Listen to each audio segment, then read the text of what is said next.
pushes off New Road End, and he comes again. Oh, now then, this is an uppish shot from Haynes. He might pick up 4 runs for it, but it was aerial and not a million miles away from Matthew Revis.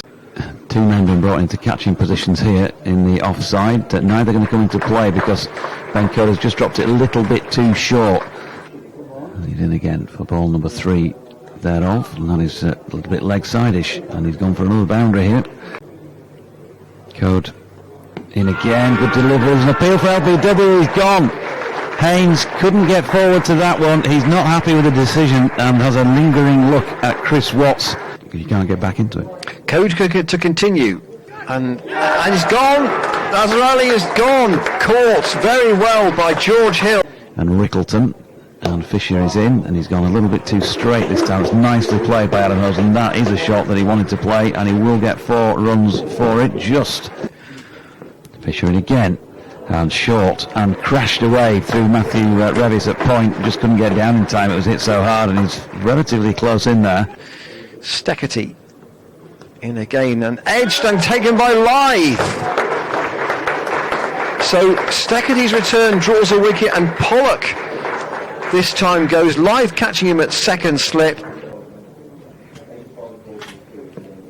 Hill in again, that's scythed away backward of the fairly close in point.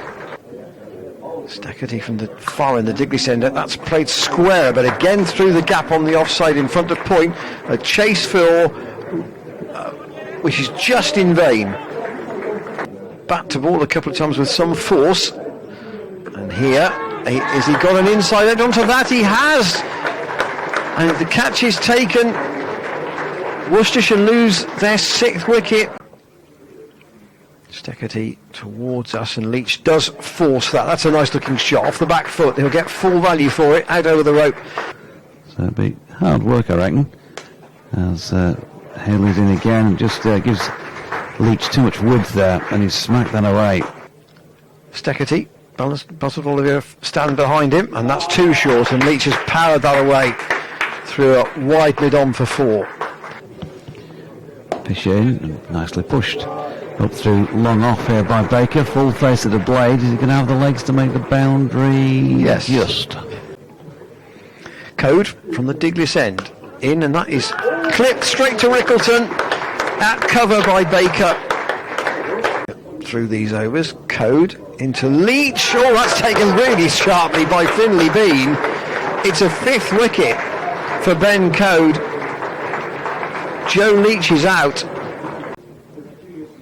Here's Moriarty again, swept this time.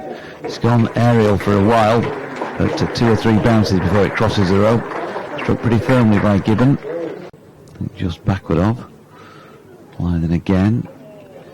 And nicely played this by Adam Finch. He had a bit of room to work with outside off stump.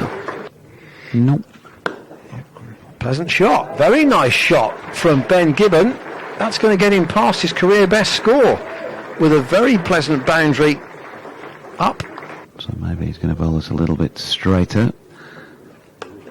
No, in fact he's now been pushed backward a point for 4. Ben Gibbon opening the face. 250 and then 258. And that's edged, and this time there is a wicket, and frustratingly for Worcestershire, they are all out at 242. So Yorkshire do have the option, if they want to enforce the follow-on. Finch caught by Tattersall. Fisher in, and that's a nice shot by Ben Gibbon. Opens the face. We saw him do it. Fisher then to bowl here to Gibbon, who's on 4 second time around, undefeated for 45 on the day, and that's going to be another 4 because he's opened the face and run it down through 3rd man. Took over a century or something like that. Nicely played again by Finch here, and that's going to be 4 more through 3rd man. Steckety then with the last ball of the day, which Gibbon does drive down the ground. How many will he get for it? He'll get 4. I think it's going to go all the way to the rope at long off. And Ben Gibbon has today made more than 50 runs across 2 innings without being dismissed.